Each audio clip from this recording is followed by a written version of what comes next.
आज का वचन, पहला पाठ राजाओं का दूसरा ग्रंथ, अध्याय 25 पद संख्या 1 से 12। सिदकिय्याह के राज्यकाल के बाबुल का राजा नबूकदनेस्सर अपनी समस्त सेना के साथ यरूशलेम पर आक्रमण करने आया। उसने नगर के सामने शिविर डाला और उसे चारों ओर से घेर लिया।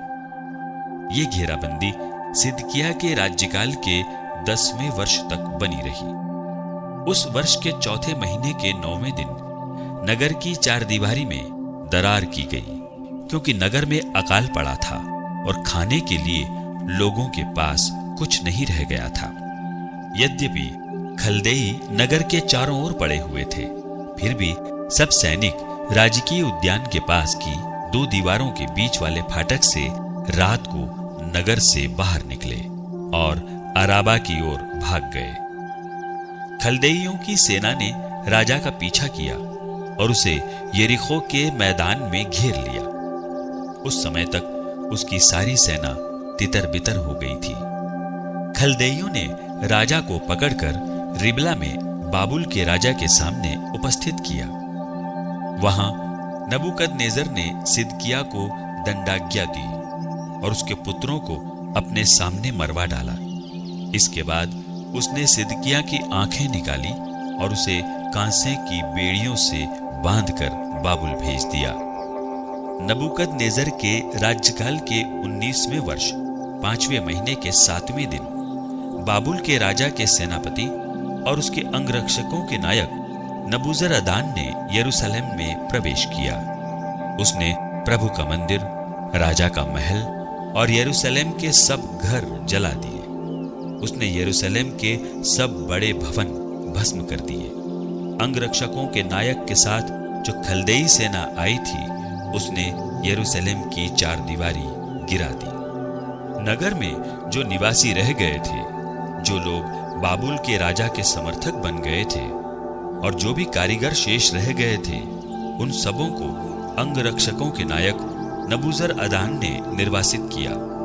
उसने दाखबारियों और खेतों में काम करने के लिए जनसाधारण के कुछ ही लोगों को छोड़ दिया। यह प्रभु की वाणी है। सुसमाचार संत मत्ती अध्याय 8 पद संख्या 1 से 4। ईसा पहाड़ी से उतरे, एक विशाल जन समूह उनके पीछे हो लिया। एक कोढ़ी उनके पास आया और यह कहते हुए उन्हें दंडवत किया, प्रभु आप चाहें तो मुझे शुद्ध कर सकते हैं। ईसा ने हाथ बढ़ाकर यह कहते हुए उसका स्पर्श किया, मैं यही चाहता हूँ, शुद्ध हो जाओ। उसी क्षण उसका कोढ़ दूर हो गया। ईसा ने कहा, सावधान, किसी से कुछ न कहो, जाकर अपने को याजक को दिखाओ और मूसा द्वारा निर्धारित भेंट चढ़ाओ, जिससे तुम्हारा स्वास्थ्य लाभ प्रमाणित हो जाए। यह प्रभु का पवित्र सुसमाचार है। आमीन। आज का चिंतन, ईश्वर की प्रतिज्ञा ख्रीस्त में परिपूर्ण होती है। ऐसा नहीं था कि इस्राएली गण हमेशा ही ईश्वर के वफादार सेवक बने रहे, फिर भी उनकी ये आस यीशु ख्रीस्त में पूरी होती है। आज के सुसमाचार में हम एक कोढ़ी की चंगाई के बारे में देखते हैं, जो सामाजिक रूप से अलग पृथक त्यागता गया है, जिसे लोगों का साहचर्य या संगति प्राप्त नहीं है। वो अपनी परिस्थिति से भली भांति परिचित है और पूरे विश्वास के साथ यीशु से अपनी चंगाई की गुहार करता है, और लोगों की कल्पना के परे ईश्वर की दया को यीशु प्रदर्शित करते हैं।